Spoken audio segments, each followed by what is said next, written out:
For more than 150 years, since before Oregon became a state, a murder in Ashland has haunted historians and challenged some widely held notions about some early community leaders. In tonight's Oregon Trails, Newswatch 12's Ron Brown brings us part one of a two-part report on the murder of one of the area's first doctors and what became of his grave marker and who could have done the deed. This small marble tombstone, carved about 150 years or so ago, has been in a corner of Doyle and Betty Hutchinson's garden for nearly 30 years now. It's inscribed with the name of Dr. David Sisson, who was killed by an as-yet unnamed assassin in Ashland in the spring of 1858.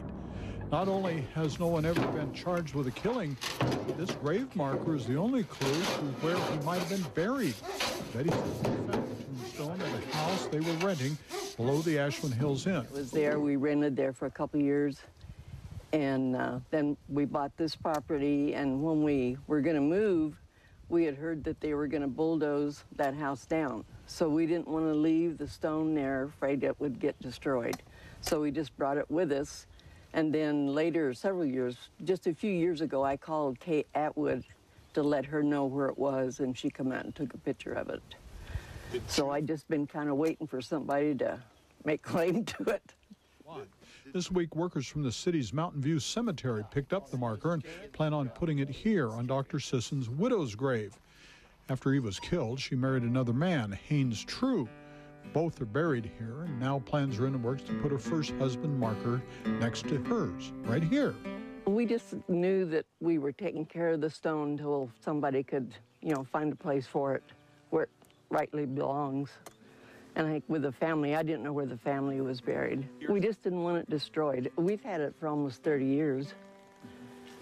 Just kept it here safe till somebody laid claim to it.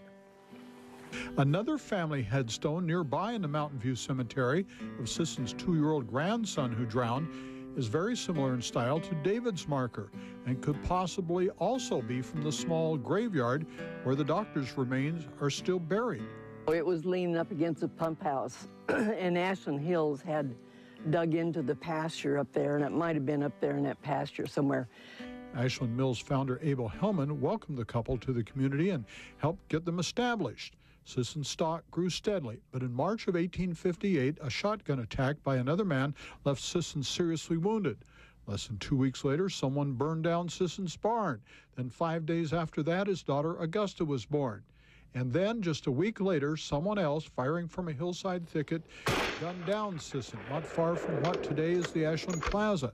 He was buried a day later on the family farm near here, not far from the current South Ashland interchange.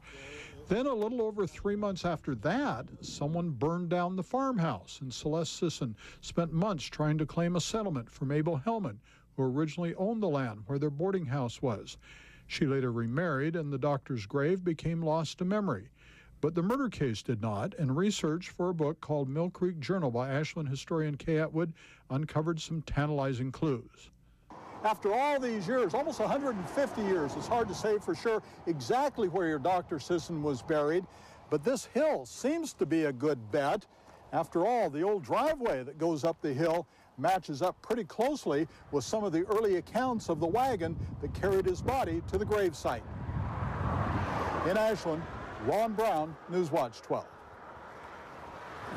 In 2 weeks, the Oregon Trails will continue the story of Dr. David Sisson's murder and, using the research of a former Ashland historian, reveal some clues as to who the killer could be. It is likely Jackson County's oldest cold case murder.